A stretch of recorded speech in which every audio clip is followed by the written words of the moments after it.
Isso. Eu tô tão cheio de tecnologias, gente, que qualquer coisa vocês me desculpem, aprendendo a guiar esses negócios aqui. Gênesis e Êxodo 20, do 1, 2 e depois o versículo 7. Então, falou Deus todas estas palavras: Eu sou o Senhor teu Deus, que te tirei da terra do Egito, da casa da servidão. Eu sou Yahvé. Nós falamos isso no domingo passado. Eu sou o Eterno. Eu sou o Senhor. Esse Yahvé, esse Senhor, é o teu Deus. Que foi Ele quem te tirou da terra do Egito, da casa da servidão. Versículo 7. Por isso não tomarás o nome de Yahvé, teu Deus, em vão. Porque Yahvé, porque o Senhor, porque o Eterno, não terá por inocente o que tomar o seu nome em vão. Amém. Eu vejo que hoje nós temos muitos conceitos sobre esse texto, conversando com algumas pessoas durante a semana, o que significa para você tomar o nome do Senhor em vão, e foi interessante as respostas, os conceitos que as pessoas têm sobre tomar o nome do Senhor em vão. Absolutamente, eu esgotarei esse assunto aqui hoje. A minha intenção e a minha oração é que haja luz, que eu possa, de alguma forma, a palavra do Senhor, através da palavra do Senhor, lhe ajudar a esclarecer ainda mais aquela vontade do Senhor na formação de um povo exclusivamente dele. Sabemos no capítulo 19, no versículo 5, capítulo anterior, no versículo 5, que o Senhor está formando um povo de sua propriedade peculiar. A formação de um povo de propriedade exclusiva. É isso que Deus está formando aqui. E pelo fato do povo ter dito que tudo que o Senhor falar, eles iriam obedecer, no versículo 8 de Êxodo 19, então em cima disso, o que o Senhor propõe para o povo, para ser o seu povo, e o povo aceita, dizendo tudo que o Senhor disser, nós obedeceremos, surge os 10 mandamentos. Então é uma aliança que o Senhor está fazendo com o seu povo, e o povo respondendo positivamente ao seu Deus. Já me adianto dizer que esses mandamentos não se aplicam à humanidade. Esses mandamentos, por mais que a humanidade em si tenha os 10 mandamentos como parâmetro, porque é Deus que está falando, óbvio, mas os 10 mandamentos em si não é para o povo do Egito, não é para o povo da Síria, não é para o povo do momento, é para o povo que está sendo formado para Deus. É o meu povo que vai ouvir estes mandamentos, é o meu povo que vai ouvir estas palavras, e é o meu povo que vai obedecer a estas palavras. Yahvé, vírgula, o teu Deus.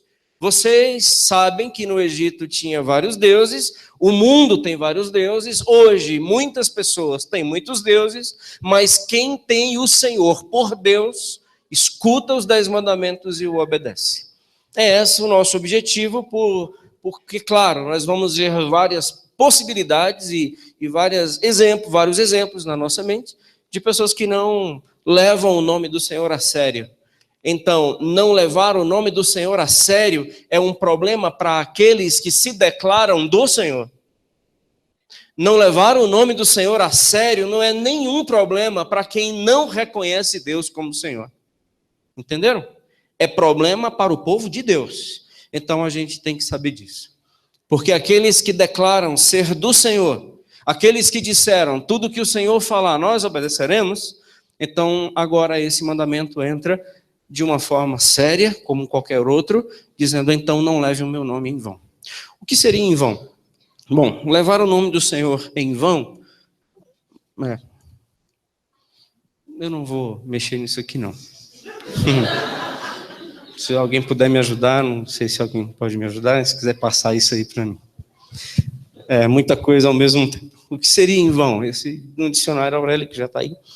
Vão seria fútil, seria insignificante, seria levar a nada, é apenas uma fantasia, não passa de uma fantasia, falso, ilusório, é inútil. Então, o que é levar o nome do seu Deus a esse nível? Em uma outra versão bíblica está dizendo não atribuir o valor devido, o respeito devido. Isso é o nome do Senhor. Isso não é tão diferente de nós, a nossa realidade não é difícil de entender, porque eu sei que várias pessoas são capazes de processar alguém por injúria, por calúnia, por difamação. Se por acaso alguém falar da sua esposa, se por acaso alguém falar do seu filho, se por acaso alguém colocar o seu nome ou o nome de alguém que você ama numa situação extremamente constrangedora, você pode até abrir processo contra essas pessoas, porque você leva a sério o seu nome. Você não aceitaria que o seu nome fosse levado às redes sociais de uma forma que vai denegrir a sua imagem. O seu nome é você. Então você não aceita. Dizer que por aí, que pastor é ladrão, isso não tem nenhum problema para mim. E ouvir isso não causa nenhum problema para mim. Porque eu não sou pastor, eu sou Cledson. E Cledson, eu exerço o pastorado. Mas o problema é você dizer que Cledson é ladrão. Aí é problema. Ou então todo Cledson é ladrão. Aí vai complicando. Se bem que vai ser difícil achar mais de um.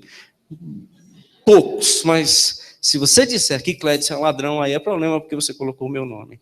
Mas todo pastor é ladrão, isso não me afeta, isso não me atinge, isso não me deixa perder o sono à noite. Porque pastor é título, assim como Deus é título, assim como o governador é título, assim como o presidente é título. E nós não estamos falando de um título, estamos falando de Yahvé, estamos falando do Deus vivo, estamos falando do Deus único, vivo e verdadeiro. Aí o nome dele tem que ser levado a sério, porque o seu nome não pode ser desassociado de quem ele é. Esse é o desafio. Então vamos para frente. Não é por acaso que o Senhor nos ensinou de uma forma muito clara na oração do Pai Nosso. A oração do Pai Nosso que fala, Pai Nosso que estás nos céus,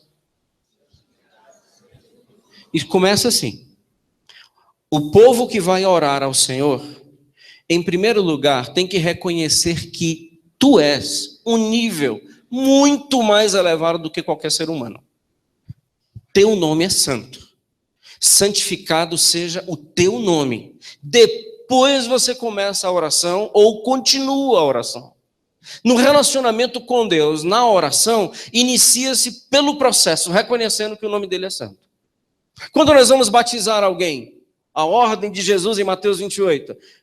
Ide, fazei discípulos de todas as nações, batizando-os em nome do Pai, do Filho e do Espírito Santo.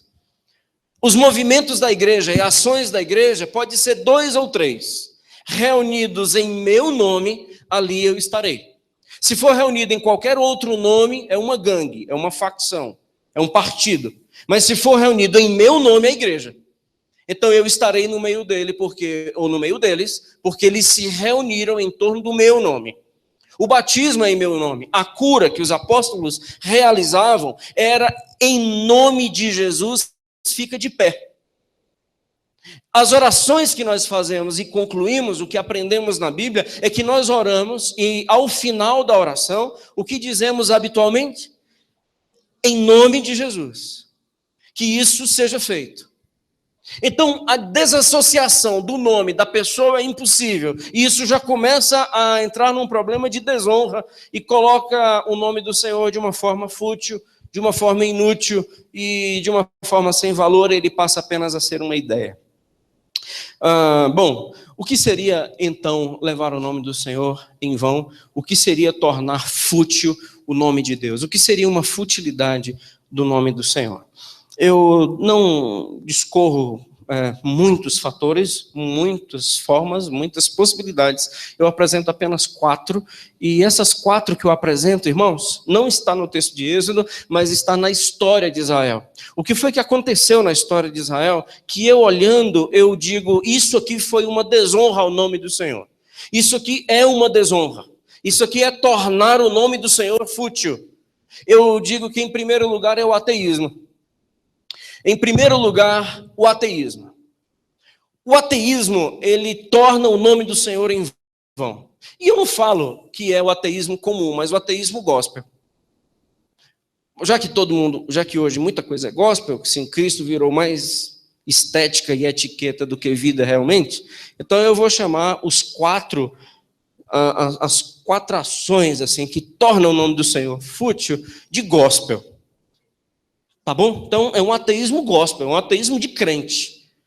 Então, como é esse ateísmo de crente? É diferente do ateísmo do ateu mesmo, genuíno.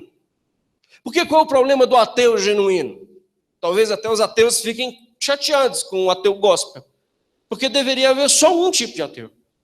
Qual é o problema? A diferença entre ateu gospel e o ateu genuíno é que o ateu genuíno ele não consegue conceber na sua mente sofrimento, por exemplo, é uma possibilidade, com um Deus vivo.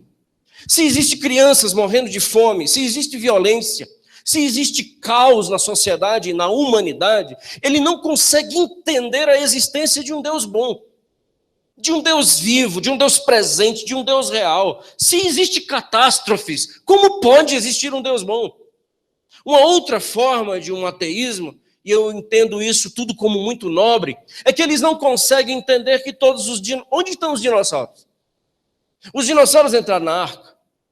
E entrou, que tamanho era a arca? E começa a calcular a arca. E o Jonas pode ter entrado na barriga do peixe, ficou vivo, orou e depois saiu de lá vivo. Eu não consigo entender que Deus escreveu esse livro e agora as pessoas começam a configurar toda a sua vida neste livro. Eu acho que são questões interessantes, nobres, genuínas, de um povo que realmente tem dúvidas e gostaria que essas dúvidas fossem sanadas. Mas o caso é que eles não conseguem, porque existem outros deuses nas suas mentes, nos seus corações, que não permite a entrada desse Deus que criou tudo. E eu nem acho que isso é ausência de fé, eu acho que, com todo respeito, isso é muita fé, porque você acreditar que as cores do bico do tucano foram organizadas por uma explosão, isso é muita fé. Que os limites do mar e a água, isso aconteceu por um estouro em algum local do universo. Que a complexidade do Sol, a distância exata da Lua, que os animais, que um camaleão que muda de cor mediante o ambiente, você e eu, pessoas absolutas, seres absolutamente complexos, cuja medicina ainda está agachada, porque não consegue descobrir todas as respostas, todos os meios, todos os medicamentos. É tão complexo que é infinito. As possibilidades da descoberta do ser humano, hoje a ciência e a medicina não têm resposta para tudo e reconhecem a sua extrema limitação, por mais que muitos homens renomados da medicina se considerem deuses, ele não sabe, a pessoa que está de frente dele, todas as respostas ele não possui. Então é mais fácil acreditar que tudo isso veio de um estouro do que de um criador, do que de uma mente soberana, do que um Deus absolutamente Deus. Isso é muita fé. Não é a fé que a gente está falando. E qual é o ateísmo gospel? O ateísmo gospel é aquele que ora, canta, dizima, serve, mas tudo que sabe não faz o menor sentido para a vida dele. Ateísmo gospel está nas igrejas e estão lotando bancos de igreja e não sabe por que está aqui. Os cânticos não fazem o menor sentido. Mensagem, eu não vejo a hora para acabar. Oração, eu estou pensando em outra coisa. Se eu estiver prestando atenção na oração, eu passo apenas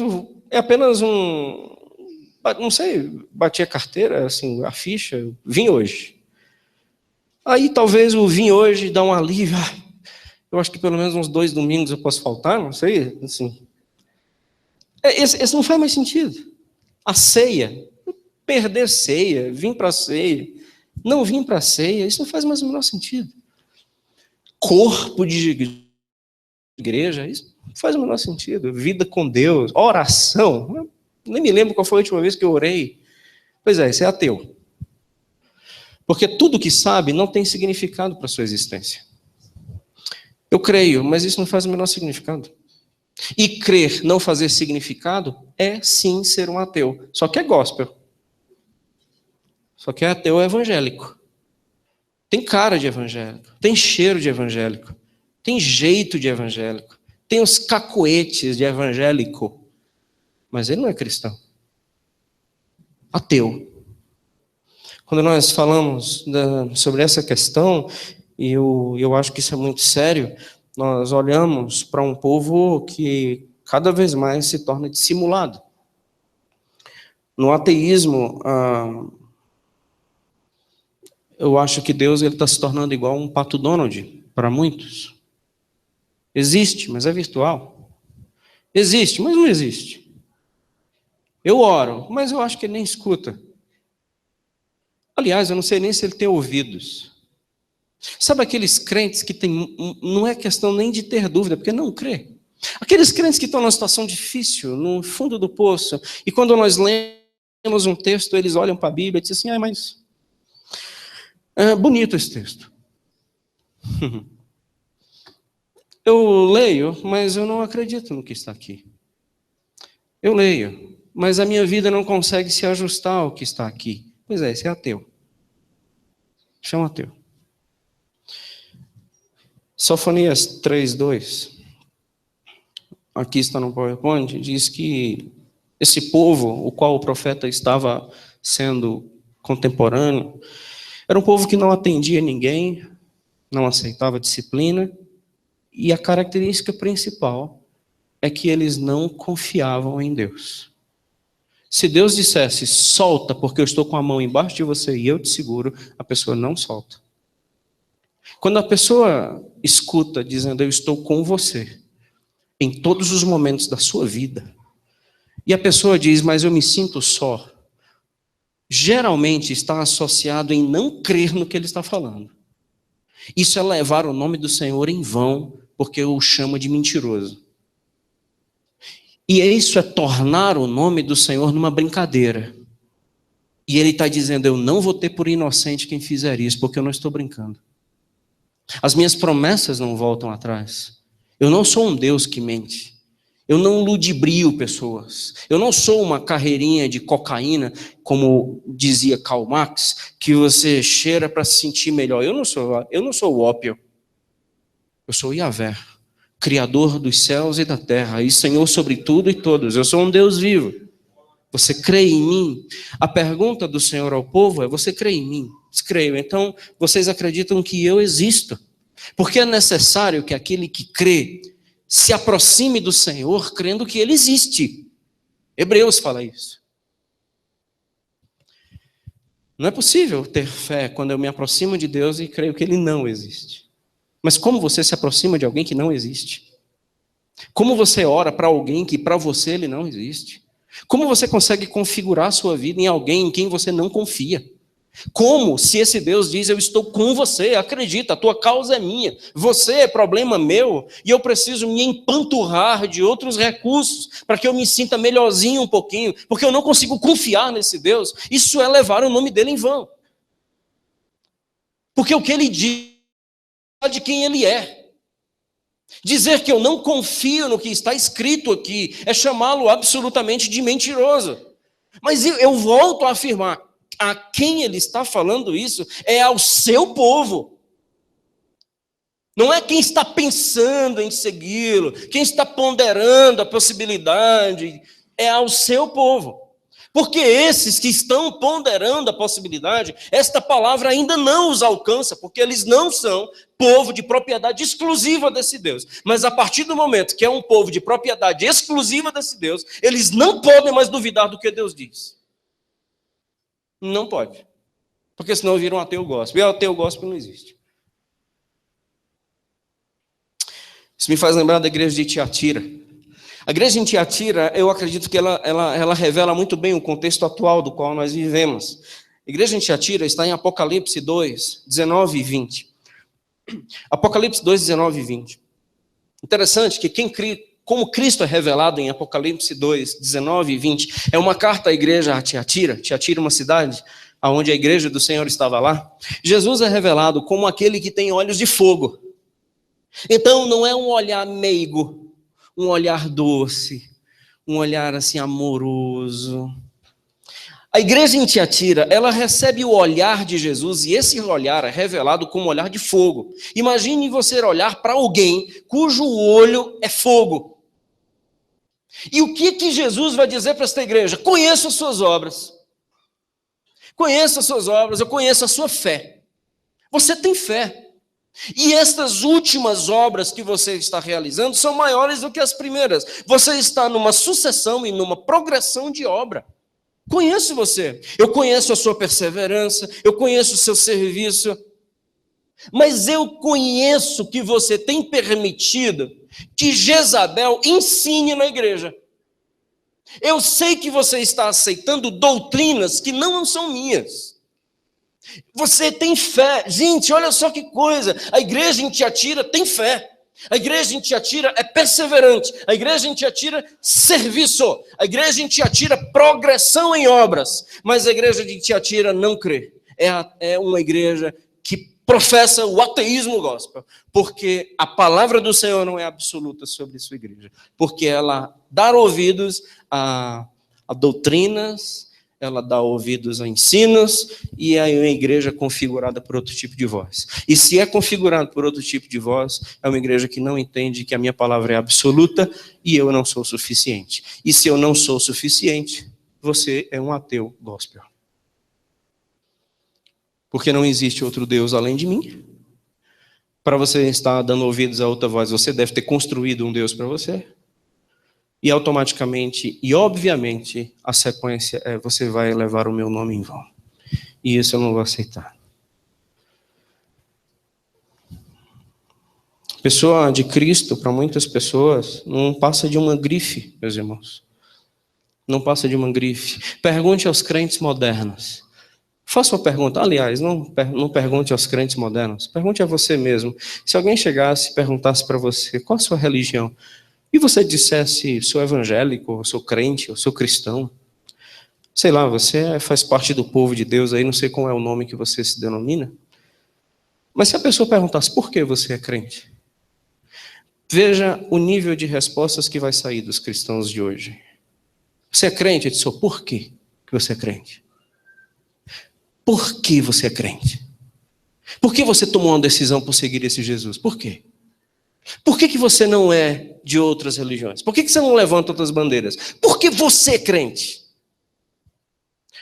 A maioria das respostas, elas são tão sérias, porque falta convicções de por que eu sou um povo de propriedade exclusiva do Senhor. E é por isso, pela falta de convicção, que vai gerar os outros três fatores que levam o nome do Senhor em vão. O próximo é o exibicionismo. Como eu não sei por que eu sou crente, por que eu sou discípulo de Jesus, nem sei por que eu estou aqui, acho que meu pai me obrigou e eu estou aqui, acho que eu tenho 45 anos e eu ainda nem sei por que eu não saí. Sabia que tem muito crente assim? Desde pequenininho minha avó obrigou, meu pai obrigou, eu estou aqui, tenho 45 anos e não sei por que eu não saio daqui. Por que você é crente? Isso eu não faço a menor ideia. Você não sabe dizer uma convicção por que você é cristão? Isso eu não sei. Eu nem sei por que eu sou crente. A maioria dos cristãos não sabe responder essa pergunta. Por que você é? Por que você não é ateu? Por que você não é de outra religião? Por que você não chuta o balde? Por que você não volta para o mundo? Por que você não volta para o Egito? Muitas pessoas não sabem responder por quê. As respostas, elas são muito curiosas. Você sabe por quê? Porque esse povo ateu é o povo que Jesus ele denunciou lá em Marcos 7,6, dizendo: esse povo é hipócrita, porque me honra com os lábios, mas o coração está longe de mim. E é exatamente dentro dessa hipocrisia que o exibicionismo vai se desenrolando. Aonde que o exibicionismo vai se desenrolando, que torna o nome do Senhor em vão? Nos teatros gospel. E a gente gosta demais de teatro gospel. Eu já fui vítima de teatro gospel, eu acho que vocês também, aonde o povo gosta de umas encenações, e essas encenações elas são muito engraçadas. Você já viu curso para pastor em 2 anos? Isso é teatro. Porque ninguém forma pastor em 2 anos. Pastor é chamado, não é curso. Já viu curso de línguas estranhas? Nunca viu não? Pode procurar na internet que tem. Tem igrejas oferecendo curso de línguas estranhas. Tem tanto absurdo nesse mercado gospel que talvez você não faça ideia. Dá uma olhada. Tanta coisa boa para comprar. Entrega em casa em 5 dias e a sua bênção chega na hora. Tem tanta coisa poderosa.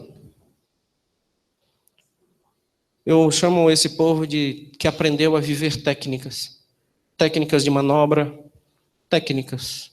E toda técnica desonra o nome do Senhor. Me lembro, já contei esse exemplo, conto de novo, de uma experiência que eu tive como adolescente, querendo descobrir mais desse universo com o Senhor.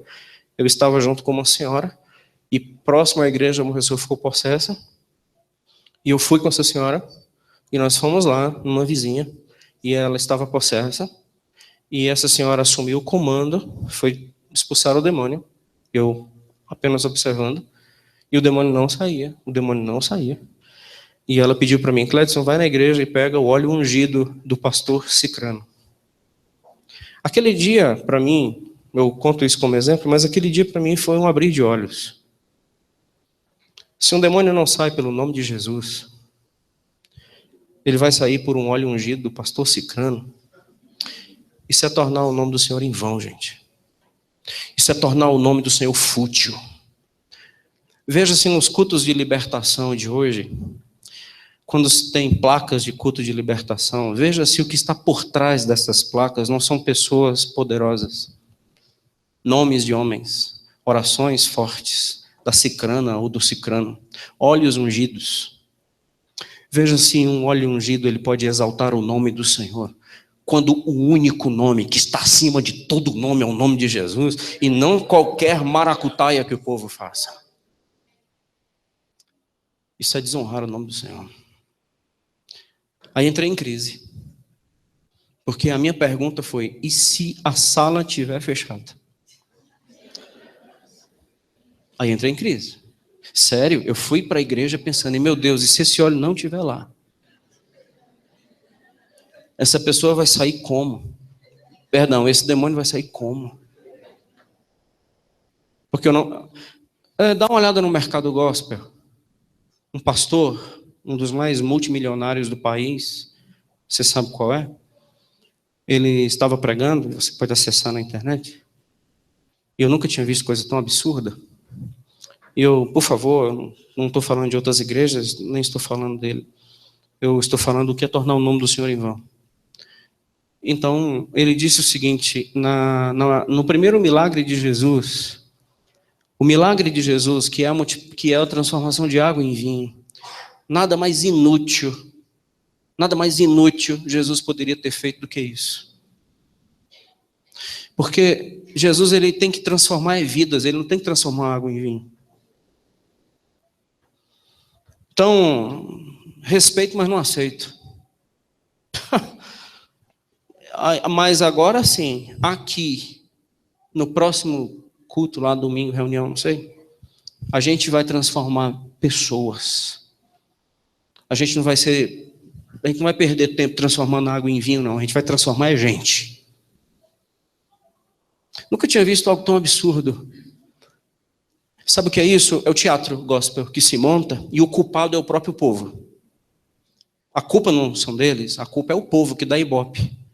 A culpa é o povo que enche com mais de milhares de pessoas um auditório desse. Preguiçosos, covardes, subservientes, que não estudam e não oram. Apenas confiam seu coração e a sua história e se torna massa de manobra e moeda de troca. A culpa é do povo. A culpa não são dos líderes. Os líderes já estão condenados. É bíblico. Eles vão prestar conta diante de um Deus vivo. É bíblico. Eu sei que eu vou para uma salinha diferente da de vocês. Eu sei. Eu prestarei contas do que eu falei. Eu prestarei contas do que eu preguei. Eu prestarei contas do que eu disse, irmãos. Eu tenho consciência do chamado ministerial. E eu já sei que esses pastores, como fala a Bíblia, eles já estão condenados. Porque tornaram o povo massa de manobra e moeda de troca. O que é isso? Técnica. O que é isso? Manipulações. O que é isso? É tirar o nome que está acima de todo nome e fazer funcionar algumas coisas através do método. E é através do método que o povo gosta. É método, gente. Hoje as pessoas estão atrás de método, é o que funciona. O que funciona? O que funciona é isso, então corre no que funciona. Você não precisa esperar por Deus. Você não precisa esperar tempo de Deus. Você não precisa aprender a depender de Deus. Você não precisa orar a Deus. Você só precisa aprender um método. Como é que eu dou uma chave de braço em Deus e Deus faz?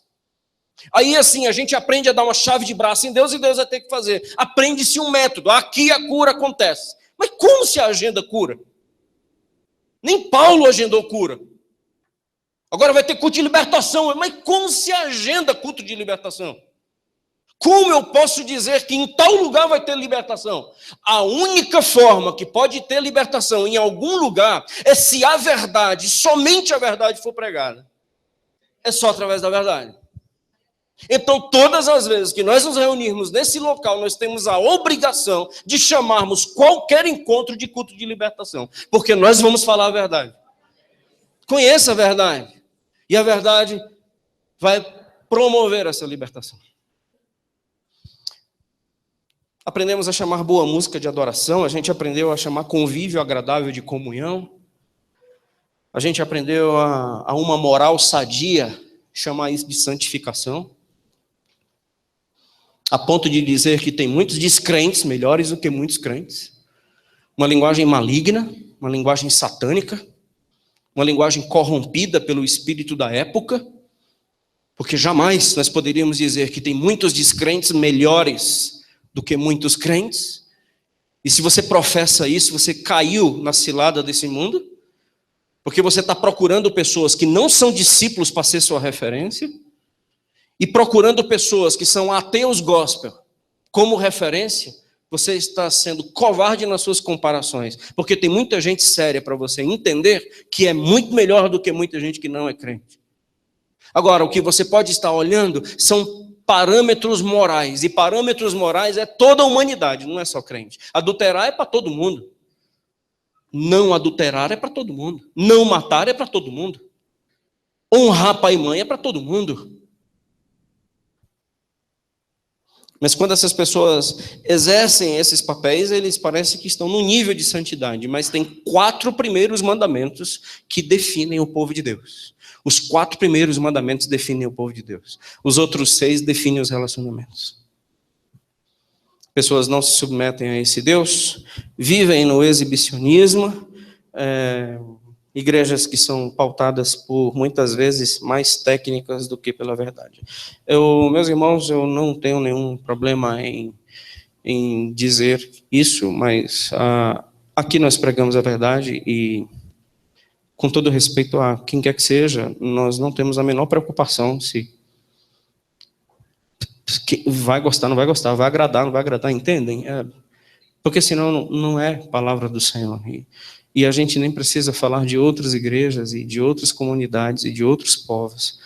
A gente só precisa falar da Bíblia. Mas eu louvo muito ao Senhor, porque tem muita igreja séria, muito pastor sério, muita gente boa. E não é só aqui que tem a verdade.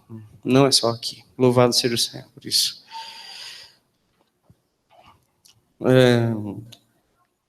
Jeremias 14:14. Existe uma denúncia do Senhor, o texto está aqui no PowerPoint, disse-me o Senhor, os profetas profetizam mentiras em meu nome. Eu nunca os enviei, nem lhes dei ordem, nem lhes falei. Visão falsa, adivinhação, vaidade e o engano do seu íntimo são o que eles vos profetizam. E sabe o que estava acontecendo? O povo estava a milhares seguindo essa turma. Leia o texto e você vai ver Deus chorando, dizendo: como pode o meu povo ter se esquecido de mim? E está agora seguindo adivinhações falsas, sonhos mentirosos, teatrinho gospel. Muitos virão em meu nome dizendo: eu sou o Cristo, e vai enganar a muitos, conforme Mateus 24, versículo 5. Usa-se o nome de Deus em vão, e torna-o fútil, quando ele não é glorificado, mas homens são honrados pelas suas técnicas, pelos seus métodos, pelos seus gritinhos, pelos seus poderes, pelos seus ternos ungidos, pelas suas meias ungidas, pelas rosas ungidas, e atribui honra a esses homens, e não adoração ao Deus único, vivo e verdadeiro. Isso é tornar o nome do Senhor em vão. Porque se Deus sumisse daquela igreja, se bem que eu não sei nem se estão, nem sei se o Senhor está, mas se Deus sumisse daquela igreja não ia fazer a menor falta, porque toda a técnica ela já coloca o negócio para andar. Não precisa de Deus. Por isso que muitos dos cristãos modernos não sabem mais nem onde fica quarto de oração. Não tem mais vida com Deus. Qual foi a última vez que essa Bíblia mudou a sua vida? Qual a última vez que você teve um tempo de oração genuíno na presença do Senhor? Qual a última vez? Isso tem sido regular? É porque a gente acredita mais em técnicas de culto do que de intimidade com Deus.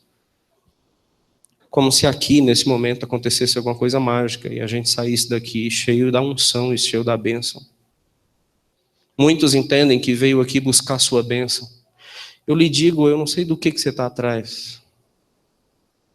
Porque o nosso terceiro ponto é cuidado para que você não se torne um cliente. Porque o clientelismo torna o nome do Senhor em vão. Não torne-se clientes da fé. Porque Deus não lhe deve nada, não me deve nada. E Ele não tem que fazer nada que eu queira. Esse não é o Deus bíblico. Ele vai fazer se Ele quiser. Ele vai fazer se Ele entender que deve ser feito. Esse é o Deus bíblico. Hoje o clientelismo são os exigentes gospel, as exigências gospel. De que se Deus não funcionar, eu estou fora. Meus irmãos, a gente está com uma geração tão fresca. Não, desculpa, eu não posso falar essa palavra no púlpito. Mas a gente está com uma geração de crente fresco que está dando nojo. Que assim, não suportam coisinhas. Não podem ser contrariados.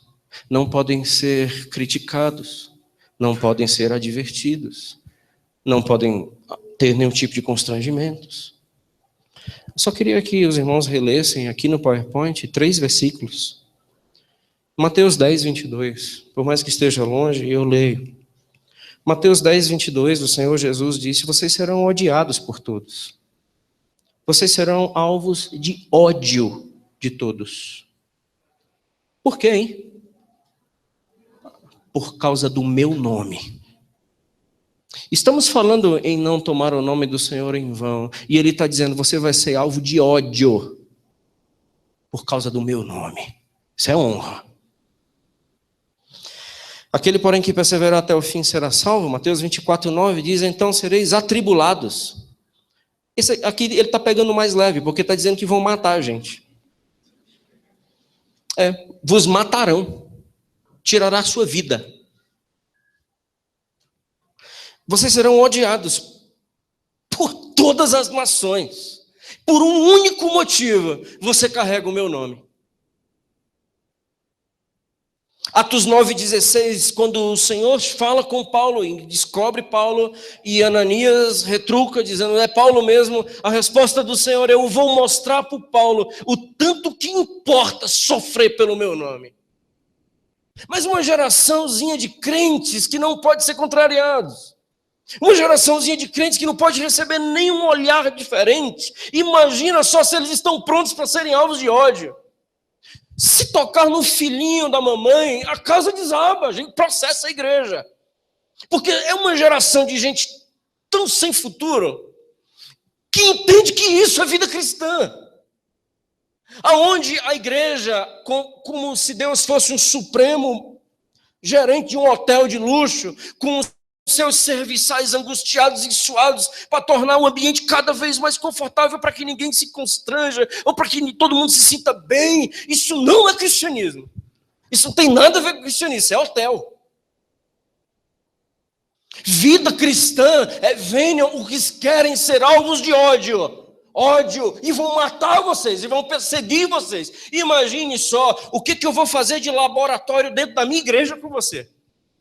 Dentro da minha igreja, com você, eu vou fazer você morrer de raiva. Porque eu vou ter que forjar você.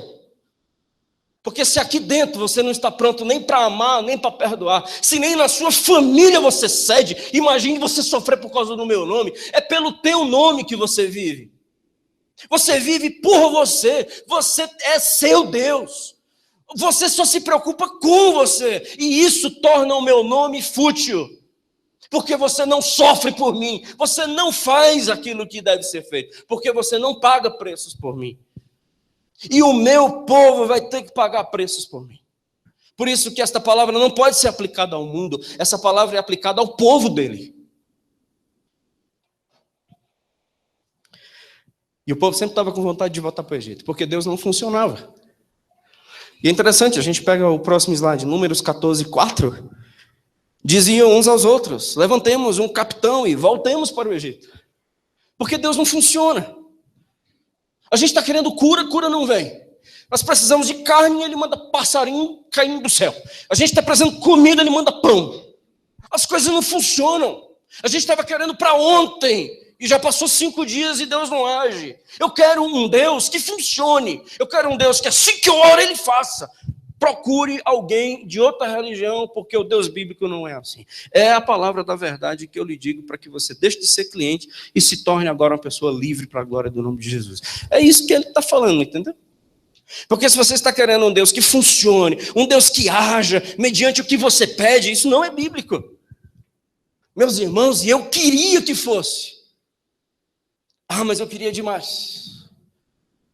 Deus, um carro. E ele dá um carro. Eu queria que isso acontecesse.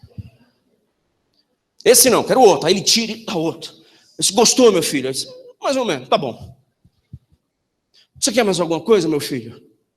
Meu filho, eu vivo para fazer você feliz. Eu vivo para que nada aconteça com você que deixe você tristinho. Meu filho, eu vivo para que você seja o mais felizinho do mundo e que você coma o melhor da terra e que você seja a coisa mais fofinha e se alguém tocar em você, eu mato.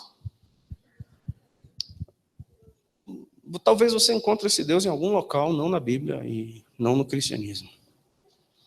Porque Deus ele não busca clientes, Deus busca discípulos que vão morrer por ele, pagar o preço por ele. Isso não funciona. Por isso que tem muitas pessoas hoje que eu tenho certeza que não estarão aqui amanhã.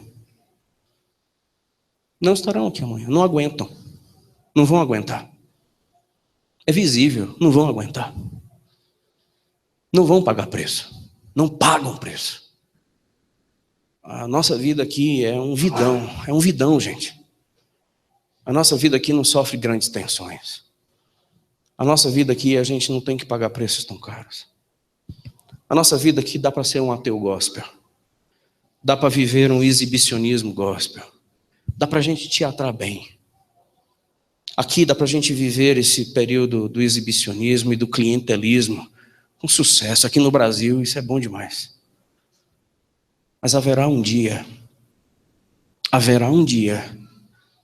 que todos nós seremos provados. E por mais que façamos coisas em nome do Senhor, esse dia virá. E Deus dirá, nunca conheci você. Não sei quem você é. Por mais que tenha expulsado demônios, por mais que tenha feito milagres, não sei quem você é. Nunca vi, porque você nunca levou meu nome a sério. Você sempre foi um cliente que eu tenho que resolver coisa para você. Qual foi a última vez que você me adorou em espírito e em verdade e disse assim, Deus, mesmo que o Senhor me diga não por resto da vida, eu continuo te amando? Essa é uma das orações mais difíceis do crente moderno. Deus, a partir de hoje, eu quero dizer para o Senhor que o Senhor não precisa mais dizer sim para nenhuma das minhas orações. Tudo que esse teu filho fez na cruz por mim basta. E esse deve ser o coração do cristão. Ele é suficiente. O que Cristo fez é suficiente. E se não for suficiente, nós nos tornamos clientes. E se ele não for suficiente, é tornar o nome dele em vão. Você viveria num Deus que ele dissesse para você, a partir de hoje, nenhuma das suas orações eu escutarei mais. Você continuaria sendo crente? A resposta deveria ser, sim, Senhor. Sim, Senhor. Porque o Senhor não me deve mais nada. O que o teu filho fez, basta. Nele nós já somos abençoados com toda sorte de bênçãos espirituais nas regiões celestiais. Chamamos isso de vida eterna, chamamos isso de esperança. O Deus que deve vir, o Deus gênio da lâmpada, é um Deus que tem um nome futilizado pelo povo. E quando é interessante, quando o crente ainda vai dar carteirada, né? Vai ter que fazer, porque eu sou dizimista. Eu acho que Deus fica numa angústia. Diz, mesmo, tem que fazer, ele é dizimista.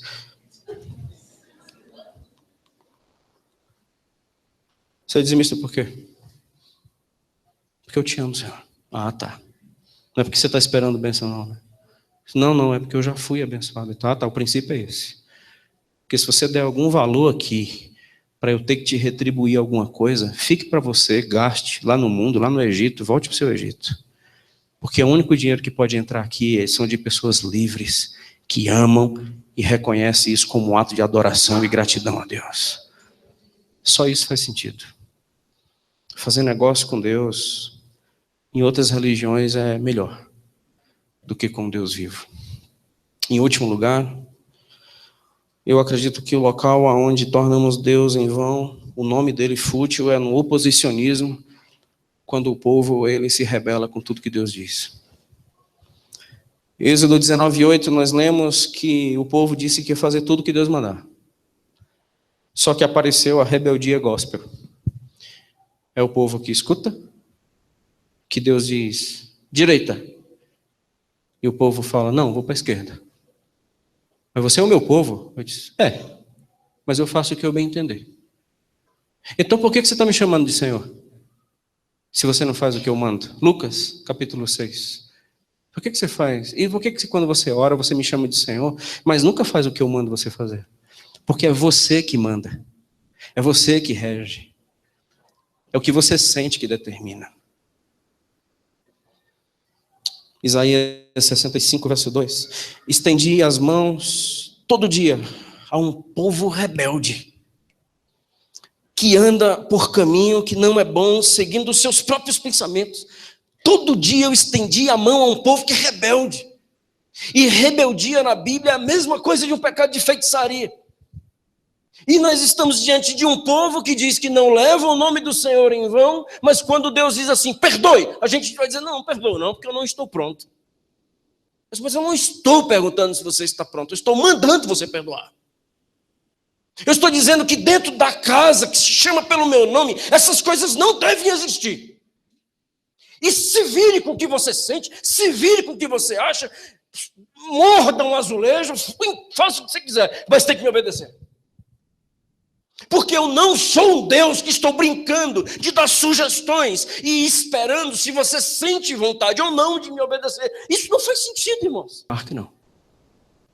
E você vai ter que mudar. Ou então mude de dono. Cai fora, cara. Volta para o Egito, volta para os deuses, vai para a bagaça. Mas eu sou um Deus sério. Não é compatível esses valores. Não são compatíveis esses pensamentos. Não são compatíveis esse comportamento, não. Com a cruz, não. E eu quero lhe dizer uma coisa hoje à noite. Deus rompe contratos. Deus rompe contratos. Não acredite que uma vez banhado na piscina, salvo para sempre. Não acredite. Porque na Bíblia fala, Senhor, comíamos e bebíamos na tua presença. Isso é ceia. E Jesus disse, nunca vos conheci. Aparte-se de mim, pessoas da iniquidade. Porque vocês caíram no teatrinho. Eu conheço vocês. Vocês caíram no exibicionismozinho. Conheço vocês. Eu conheço essa geração gospel. Eu conheço a turma gospel. O meu olho é olho de fogo. Conheço você. Eu quero resumir dizendo que ateísmo é dizer creio, mas não faz diferença. Exibicionismo é tu és, mas a glória é minha. Clientelismo é aceito, só se for do meu jeito. E o oposicionismo é entendo, mas eu não me submeto. Isso é levar o nome do Senhor em vão. Jesus falou em João 12, 28, ele disse, Pai, glorifica o teu nome. E a resposta do Senhor foi: eu já glorifiquei. A minha oração hoje à noite para a Cristã Evangélica Nova Vida é: Deus, glorifica o teu nome nessa igreja. Glorifica o teu nome nesse lugar. Que seja somente o teu nome nesse lugar. Que as pessoas saibam e reconheçam que estão diante de um Deus vivo. Que aqui a gente não brinca de igreja. Que as pessoas aqui sejam libertas. Que nesse local as pessoas se encontrem com um Deus vivo e verdadeiro. Meus irmãos, tomem suas decisões. Tomemos. Há um Deus vivo que zela pelo seu nome. E Deus não tomará por inocente aquele que faz isso com o nome dele. Pessoas acertarão contas com Deus, porque o seu comportamento, o que fala, o que age, o que define, do jeito que responde, do jeito que vive, desonra e torna o nome do Senhor fútil. A minha sugestão é o que Jesus falou: pegue uma pedra, amarre no pescoço e pule em alto mar, porque talvez seja melhor isso do que você brincar com Deus vivo. Porque por causa disso pessoas se escandalizarão. É inevitável que venha escândalo, mas sai daquele por meio de quem virá o escândalo. Melhor seria ser lançado em alto mar com uma pedra no pescoço do que brincar comigo, um Deus vivo, chamado Yahvé, que zela pelo seu nome. Deus nos abençoe ricamente. Em nome de Jesus. Amém. Vamos orar? Vamos ficar em pé? Vamos orar.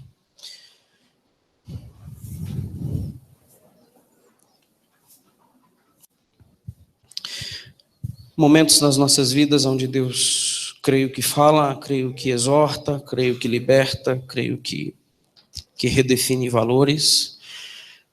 Como eu orei no início, meus irmãos, eu sempre quando eu venho para cá eu tremo e temo diante do que eu falo. Eu oro para que vocês possam ponderar o que falamos, o que você ouviu, que você possa considerar tudo aquilo que você ouviu, que você pondere, que você analise. Por favor, o que for meu, descarte.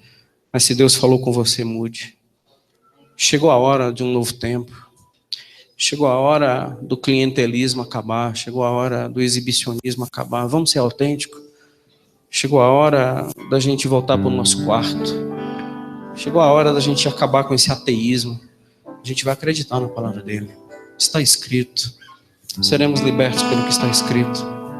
Chegou a hora da gente acabar com essa rebeldia de ouvir tanto e obedecer tão pouco. Chegou a hora de acabar com isso. Já passou da hora. Deus está lhe chamando para um compromisso muito sério com ele. Essa sequência de 10 mandamentos é uma chamada para a formação de um povo dele. O povo é dele.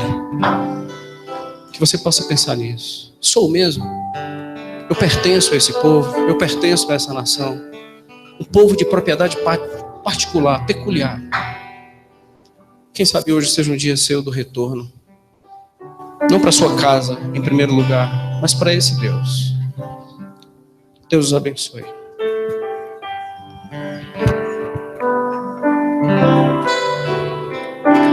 Quão grande é o meu Deus, cantarei quão grande é o meu Deus, e todos hão de ver quão grande é o meu Deus.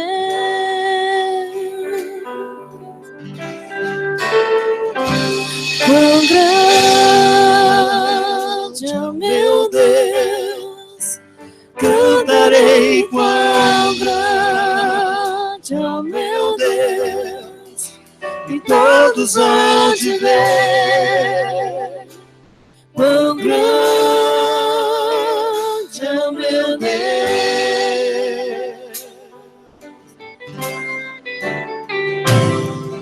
Com esplendor de um rei,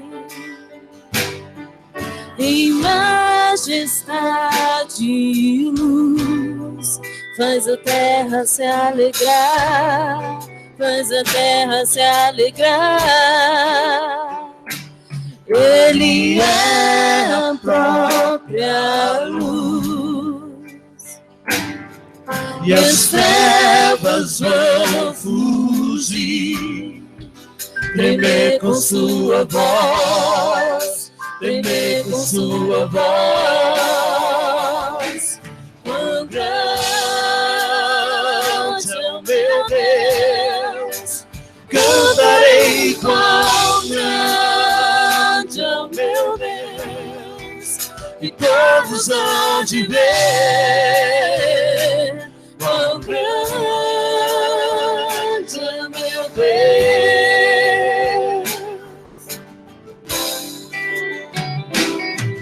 Por gerações Ele é,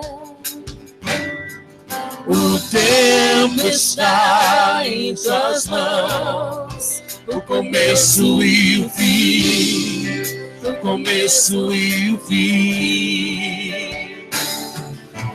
Três se formam em um, Filho, Espírito e o Pai, Cordeiro e Leão, Cordeiro e Leão. Grande é o meu Deus, cantarei quão grande é o meu Deus, todos hão de ver quão grande é o meu Deus.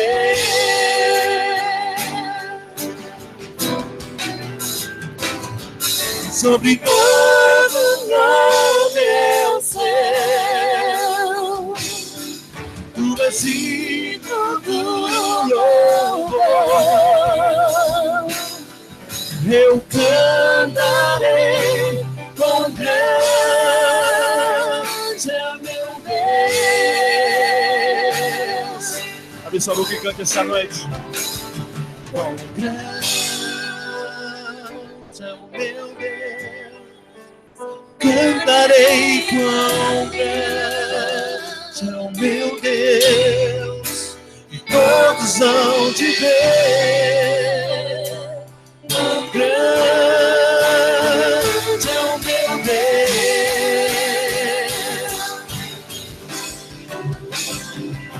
quão grande